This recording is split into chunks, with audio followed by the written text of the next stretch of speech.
안녕하세요. 주식유치원 야너주의 김파고입니다. 자, 오늘은 표 한 장으로 비교하는 12월 공모주의 매력도를 살펴보는 영상인데요. 먼저 12월 공모주 청약 일정을 간단히 살펴보면 12월에는 일반 기업 4개 종목과 스펙주 4개 종목, 총 8개 종목의 청약 일정이 잡혀 있는데요. 12월 1주차에는 툴젠이 이전 상장을 준비 중에 있으며 12월 2주차에는 KTB 네트워크와 레몽레인이 청약을 진행할 예정입니다. 마지막으로 12월 3주차에는 오토엔이 청약 일정이 잡혀있죠.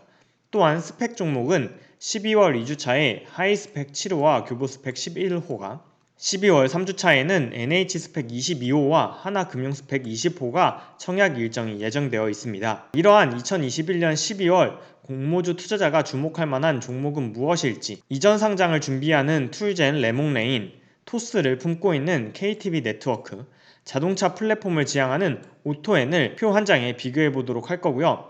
두 번째, 일반 기업 4종목만큼이나 청약 일정이 4개나 잡혀있는 이러한 스펙주에 청약을 할 경우에 수익이 날 수 있는지 따져볼 테니 영상 끝까지 시청해주세요.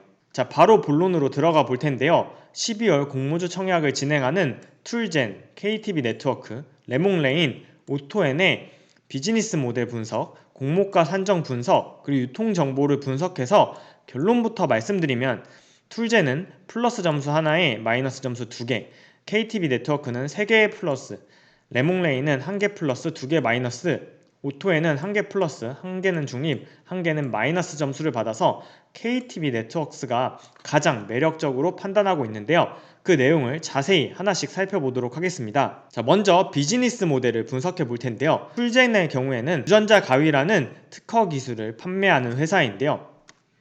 이러한 툴젠의 시장 지위를 저는 마이너스 점수라고 보고 있는데요. 그 이유는 툴젠은 미국 기업 그리고 스위스 기업과 유전자 가위 특허에 대해서 저촉 심사를 진행 중에 있는데요. 이 저촉 심사라 함은 동일한 특허권에 대해서 특허 청구인이 2인 이상일 때 누구의 특허가 먼저 인정을 받을 수 있는지를 심사하는 것이라 할 수 있습니다.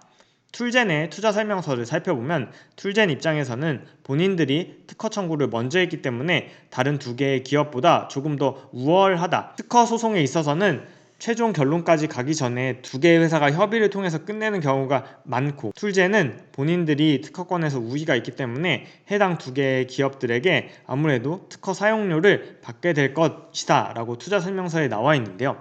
이러한 부분이 어쨌든 최종적으로 확정되지 않은 만큼 리스크가 있다고 보았고, 또한 툴젠이 유전자 가해를 활용해서 사업하려는 모델은 아직 기술력만 존재할 뿐 시장이 개화 상태에 되어 있지 않고, 투자 설명서 상에도 툴젠 역시 3에서 4년 뒤에 시장이 본격적으로 개화할 것이라고 예상하고 있는 점도 저는 리스크가 있다고 보았습니다. 두 번째, KTB 네트워크의 비즈니스 모델을 분석해보면 KTB 네트워크는 벤처캐피탈 VC 업체로서 자금을 모집해서 이러한 자금을 초기 기업에 투자하는 업체인데요. 이러한 KTB 네트워크는 1세대 벤처캐피탈로서 운용 자산 기준으로는 국내 4위를 기록하고 있으며 40년 역사를 자랑하는 국내 VC계의 사관학교로 불릴 만큼 그 명성이 높은 기업입니다.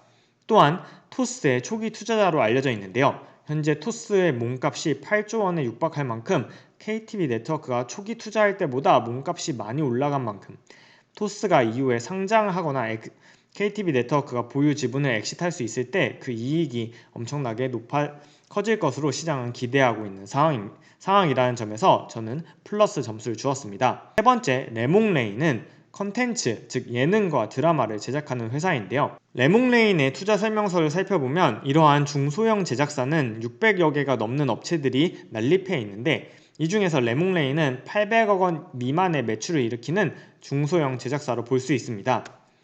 저는 레몽레인의 비즈니스 모델은 최근 K 컨텐츠에 대한 매력도가 증가하면서 플러스 점수를 줄 수 있다고 판단하였는데요. 산업 자체의 매력도가 높아진 것뿐만 아니라 레몽레인이 현재 2021년 3분기까지 누적 매출액 300억 원을 이룩했고, 또한 수주잔고가 370억 원이 남아서 앞으로도 매출로 인식할 점이 튼튼히 남아있다는 점을 긍정적으로 보았습니다. 마지막으로 오토엔의 경우에는 자동차 유통 플랫폼을 만드는 회사로서 현대자동차의 사내 벤처로 시작한 기업인데요. 오토엔의 외형 성장을 이끌고 있는 것은 제네시스에 들어가는 지급품 판매이며 또한 오토에는 현대 기아차의 멤버스몰과 커머스 플랫폼을 운영하는 회사로서 국내 완성차 1위와 2위인 현대 기아차를 안정적인 고객으로 확보하고 있는 모델이라는 점에서 저는 플러스 점수를 주었습니다. 두 번째, 공모가 산정에 대해서 비교해 보도록 하겠습니다. 툴젠의 경우에는 기술 성장 특례로 상장하는 업체인데요. 4개 종목 중에 유일하게 환매 청구권이 부여됐는데 3개월 이내 행사할 수 있는 만큼 저는 플러스 점수를 주었고요. 이러한 툴젠의 희망 공모 밴드는 10만원에서 12만원이며 12만원으로 확정될 경우에 예정 시가총액은 약 1조원 수준인데 이때 참고한 비교 기업은 유한양행과 녹십자 등 국내의 대표 바이오 기업들을 포함하였습니다. 두 번째, KTB 네트워크의 경우에는 희망 공모 밴드를 5,800원에서 7,200원으로 제시했는데요. 공모가 상단으로 결정될 경우에 예정 시가총액이 7,200억인데 공모가를 산정할 당시에는 아주아이비와 미래에셋 벤처 등 국내에 10개의 VC 업체들의 평균 PER인 11배를 적용했는데 공모가 산정 역시 매우 매력적이라고 판단해서 플러스 점수를 주었습니다. 세 번째, 레몽레인의 경우에는 희망 공모 밴드가 11,500원에서 13,000원인데요. 공모가 상관으로 확정될 경우에 예정 시가총액은 850억원인데 이때 비교했던 비교 기업이 스튜디오 드래곤과 펜 엔터테인먼트인데요. 아무래도 레몽레인은 중소형 제작사인데 스튜디오 드래곤과 펜 엔터라는 매출액과 기업 규모가 훨씬 크고 흥행작도 많은 업체들을 산정했다는 점에서 저는 마이너스 점수를 주었고요. 마지막으로 오토엔의 희망 공모 밴드는 4,200원에서 4,800원인데요. 공모가 상단인 4,800원으로 결정될 경우에 예정 시가총액은 630억원입니다. 이러한 오토엔이 비교 기업을 산정할 때 네이버와 카카오를 비교 기업으로 산정해서 PER을 계산했는데요.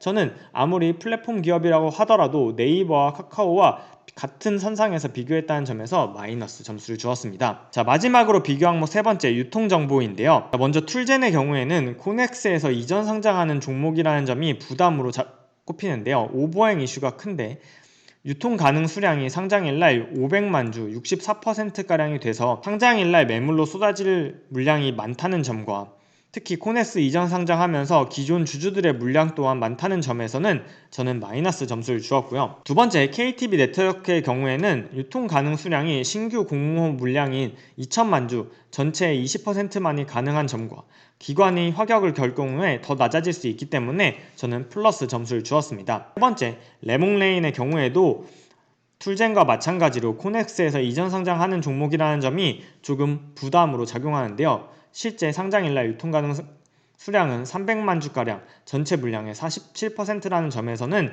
조금 부담으로 작용할 전망입니다. 마지막으로 오토엔의 경우에는 긍정적인 요소와 부정적인 요소가 혼재되어 있어 저는 중립으로 보았는데요.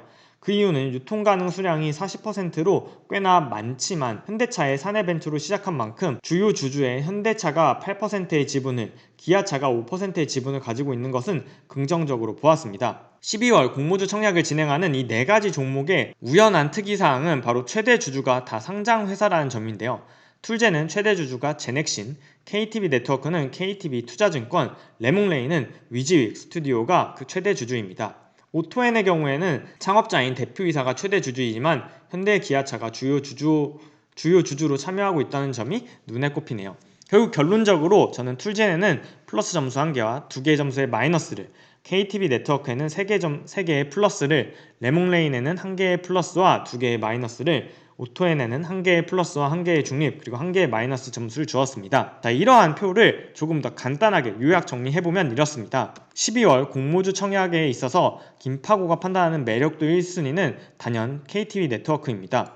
비교 기업 산정도 적절했고 공모가의 매력도 높으며 토스의 초기 투자자로서 향후에 예상되는 이익도 매우 큰 상황인데요. 단점이 잘 보이지 않는 청약 1순위 종목입니다. 반면 툴젠의 경우에는 장점으로는 3개월 내 환매 청구권이 부여된다는 점에서 공모주에 참여해서 실제 주가가 공모가를 하회한다 하더라도 하방이 막혀 있을 수 있다는 장점은 있는 반면에 단점으로는 현재 시장이 개화하지 않은 기술력만 존재한다는 점, 두 번째, 코넥스 이전 상장 종목인 만큼 오버행 이슈가 있다는 점이 단점으로 꼽혀서 저는 기관의 수요 예측 결과가 나와봐야 최종 판단을 내릴 수 있을 것 같고요.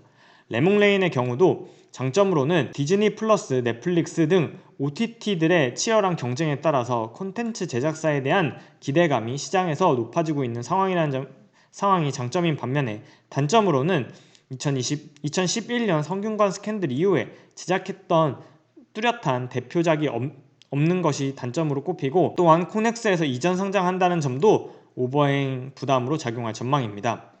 레몽레인 또한 기관의 수요 예측 결과를 잘 살펴봐야겠네요. 마지막으로 오토엔의 경우에는 현대와 기아라는 안정적인 고객을 확보하고 있다는 점에서는 장점으로 꼽히지만, 단점으로는 공모가를 산정할 때 비교 기업을 네이버와 카카오라고 선정했다는 점은 다소 부정적으로 보고 있습니다. 다음으로 12월에는 이러한 기업들 말고도 4개의 스펙주 청약이 예정되어 있는데요. 스펙을 청약할 경우 수익이 날 수 있을지 과거 사례를 분석해 보도록 할 텐데요. 올해 9월 이후에 청약이 진행되었던 6개의 스펙주의 상장일 시초가와 최고가, 종가, 그리고 균등 수량으로 참여했을 경우에 최고가 기준으로 수익을 살펴보면 9월 1일과 2일에 청약을 진행했던 유진스펙 7호만이 유일하게 상장일날 공모가의 2배인 4,000원으로 시작해서 상장일 최고가 4,040원을 기록하면서 만약 10주 청약에 참여했다면 최고가 기준으로 약 12,000원을 벌 수 있었죠. 반면에 9월 6일부터 10월 6일까지 진행된 5개의 스펙주의 경우에는 상장일 최고가와 상장일 종가, 그리고 현재 종가가 모두 2,200원에서 2,000원대를 기록하면서 9월 말에 진행된 하나금융 스펙의 경우에는 최고가 기준 수익은 1,400원이 났는데 청약 수수료를 2,000원을 내고 나면 오히려 마이너스인 결과가 나오는 등 최근 스펙주의 주가 흐름이 좋지 않았습니다.